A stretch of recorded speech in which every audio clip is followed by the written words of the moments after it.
Hello again, everybody. This is Dr. Deborah, your How to Love Innovator, your relationship expert. Last time I spoke, I talked about the ego, and I said I'll respond to that. I just read a book called The Mystic Jesus and the Mind of Love, Marianne Williamson, and I know you're familiar with her. She talks about the ego a lot in the book, and she basically says the ego is the reason why we struggle so much in our relationships.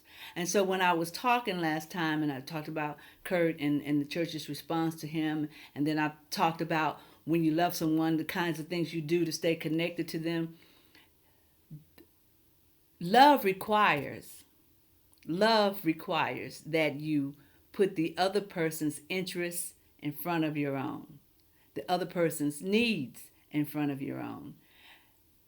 And don't argue with that because you get my point. So we're not going to be persnickety about every point because we have to have a face to face for that to happen. And I'm trying to get this done in a length of time that you can hear me, and then I'm out.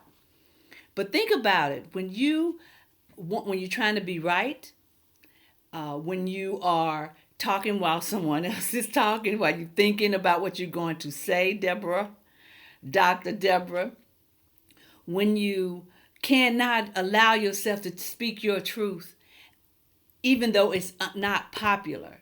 All of that is ego. When you compete with others over anything, that's the ego.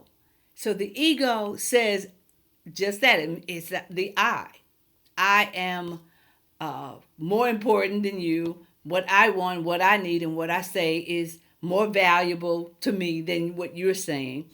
And the point of love is, and this is, you don't do it to get back, but it comes back anyway. When you love and love genuinely and selflessly, it comes back. So, what can you do with your ego today? How can you put it in its place? Because it has no place in a relationship that's thriving. Because you, your partner, your mom, your sister, whoever it is you are having contentions with, somebody has to sacrifice for the greater good of the relationship. And that means you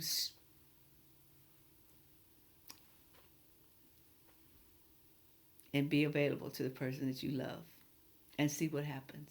Until next time, this has been Dr. Deborah. How you loving?